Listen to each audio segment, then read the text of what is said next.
The wall is a physical barrier between the realms of man and wildlings. It's 300 miles long and 700 feet tall.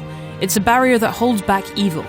Standing at the bottom of Westeros Croft's wall is breathtaking. It's heavily detailed with a face of mottled ice and broken remnants of stairways and pulleys. If you haven't stood in its shadow, you haven't seen what Minecraft's really capable of. You'd think that this Star Trek world would have dramatic recreations of Star Trek's classic battles, dioramas of ships caught mid-explosion. While the reality isn't as exciting, the scale of what they've made takes the breath away. Frozen in mid-air are dozens of one-to-one scale recreations of Star Trek's most famous ships. It's an avenue of chunky classic Trek and the sleeker modern designs all hanging in the air. This Roman Empire-inspired map is crammed with magnificent buildings. The Colosseum is there and actually holds in-game events. The Basilica is a gorgeous building of domes filled with healing religious artifacts. But it's the palace that's most extraordinary. From the high chandeliered ceilings to the ballroom, the themed side rooms and the main throne room, it's an astonishing space to wander around. King's Cross, Hogsmeade, Diagon Alley, all of them are here in this Harry Potter role-playing server.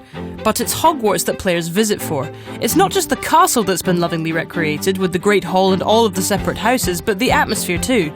When you arrive, you're sorted into a house, and you can wander the castle admiring the work that's gone into capturing every hidden detail of the books and films.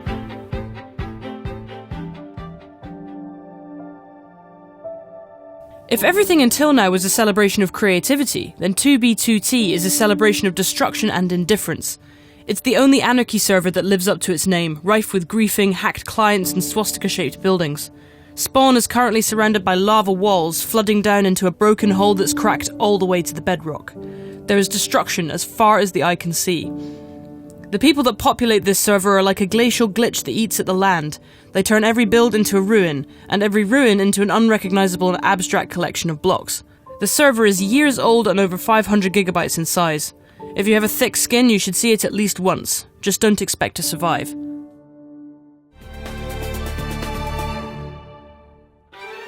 Craftica's Spawn is a pretty fantasy garden. There are statues of dragons and streams, and while it's a lovely place to wander, it's not necessarily worthy of a mention in this list.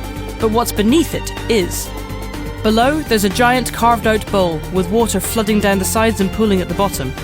Leap off and you'll land safely in the water, but then turn around. Above you will be the most astonishing in-game statue you will ever see. Atlas shouldering the land you were just stood on, looming over you like a god.